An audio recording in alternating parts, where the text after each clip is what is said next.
કેમ છો વિદ્યાર્થી મિત્રો? આજે આપણે જોઈશું black buck, red 7, daring Discovery. મિત્રો, પાઠ શરૂ કરતાં પહેલાં એક વિનંતી, ચેનલને સબસ્ક્રાઈબ ના કરી હોય અથવા ચેનલ પર નવા હો તો ચોક્કસ સબસ્ક્રાઈબ કરજો, જેથી તમને નવા વિડીયો મળતા રહે. Read 7, daring Discovery. Doctor Jagdish Chandra Bose 1858 to 1937 was a great Indian scientist. He surprised the whole world with the declaration that the plants too live like other living beings. Doctor Jagdish Chandra Bose, જેમનો સમયગાળો છે 1858 થી 1937, એક મહાન ભારતીય વૈજ્ઞાનિક હતા.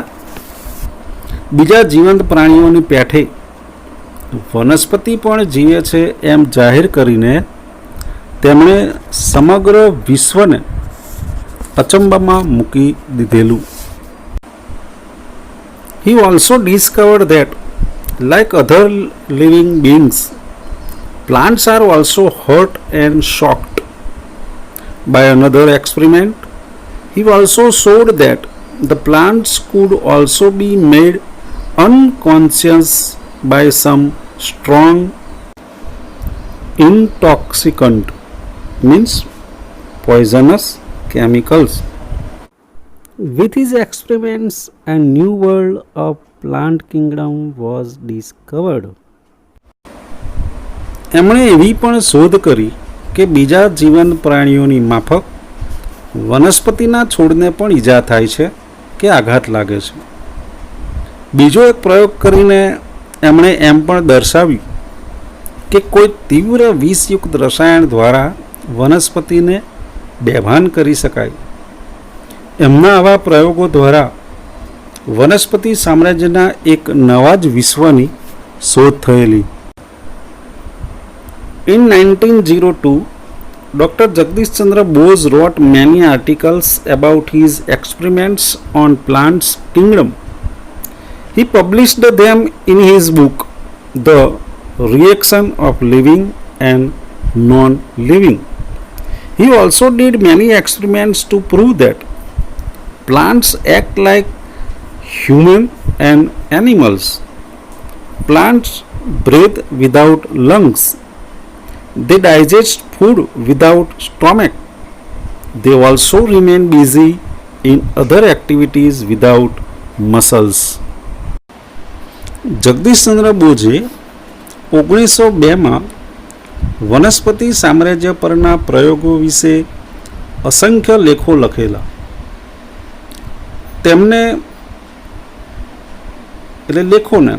તેમણે તેમના પુસ્તક the reaction of living and non લિવિંગમાં પ્રસિદ્ધ કર્યા.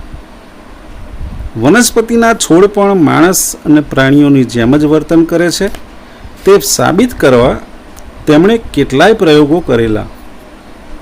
વનસ્પતિ ફેફસા વિના શ્વાસોશ્વાસ કરે છે, પેટ વિના તેઓ ખોરાક પચાવે છે, સ્નાયુઓ વિના પણ તેઓ બીજી પ્રવૃત્તિઓમાં વ્યસ્ત રહેતા હોય છે. Dr. Bose invented an instrument. It is called optical pulse recorder. It can record the process of contraction in plants. He also recorded the internal activities of the plants by his instrument. Thus, he showed the similarity in the behavior of lizards, frogs, and tortoises, fruits, vegetables, and plants. He also discovered that the plants also produce electric waves and feel tired like all other living beings. During one of his experiments, he found that a dying plant released a strong electric current. Doctor બોઝે એક નવા સાધનની શોધ કરી.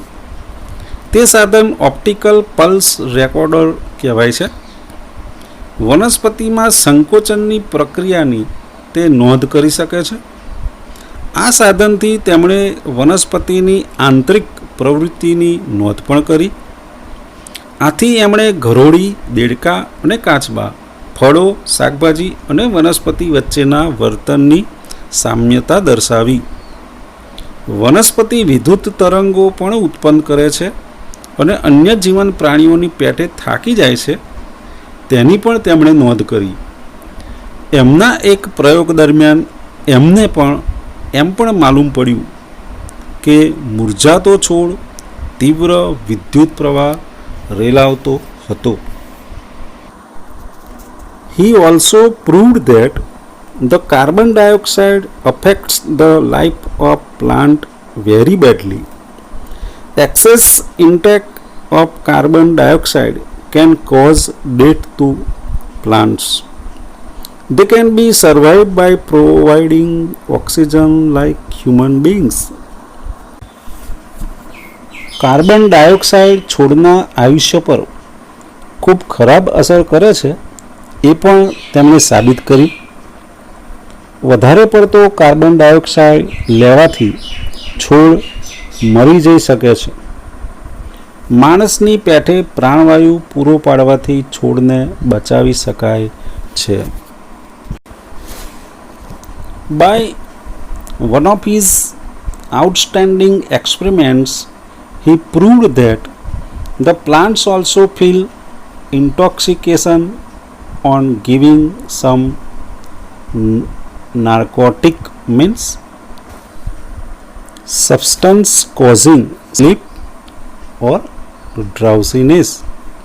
He also proved that the activities of plants occurred with the energy gathered by the plants. They collected his energy from their surroundings. They stored this energy in them.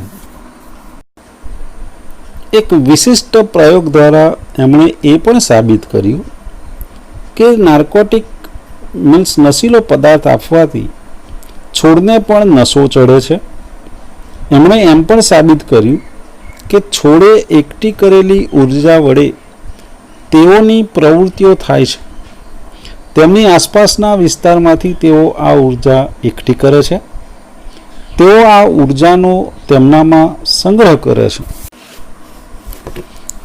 In 1918, Dr. Bose developed a new instrument.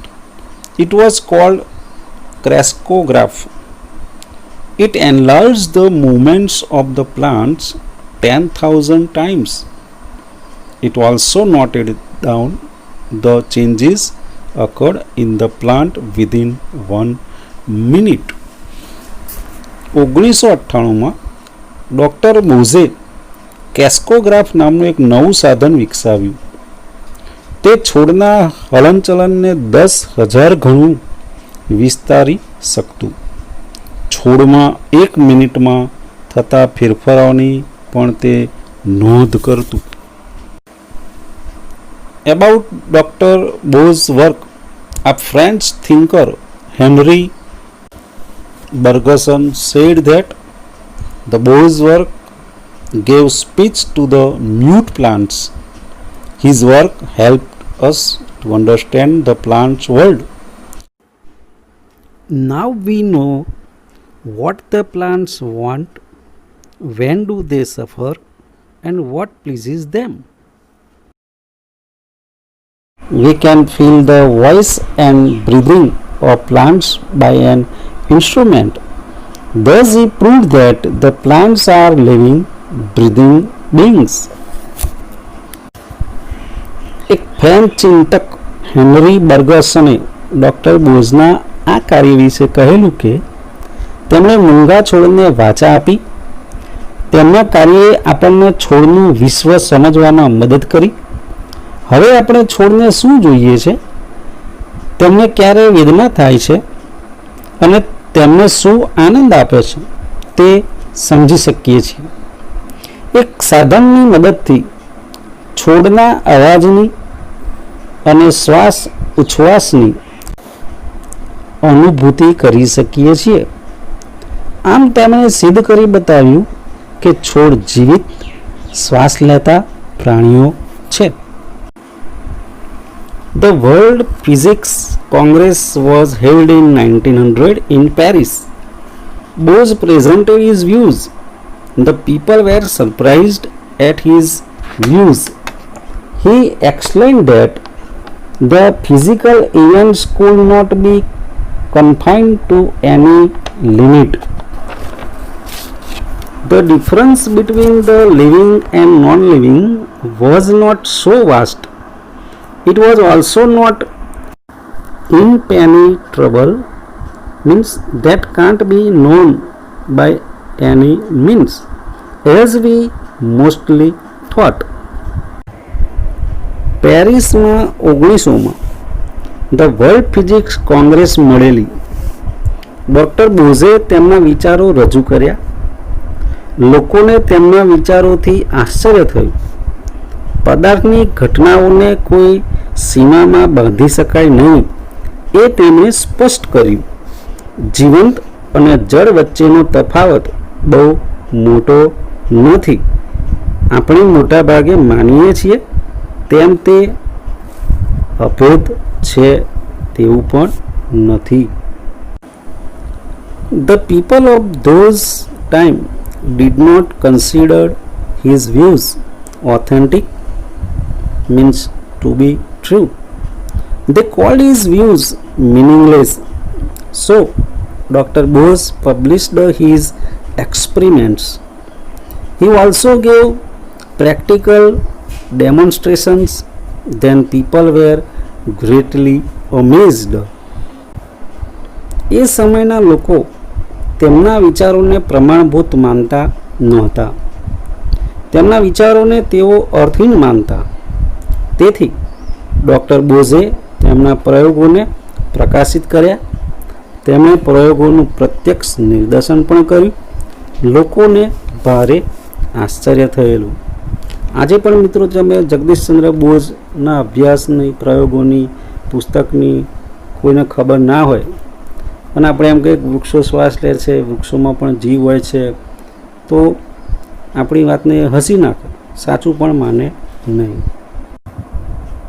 In 1917, the British government in India honored him with the title of Sir.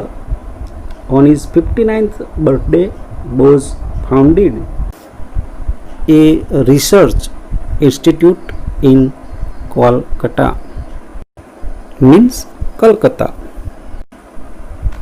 1917માં ભારતમાંની British સરકારે સરની પદવી આપી તેમનું સન્માન કરેલું. તેમના 59મા જન્મદિને તેમણે કોલકાતામાં સંશોધન સંસ્થાની સ્થાપના કરી.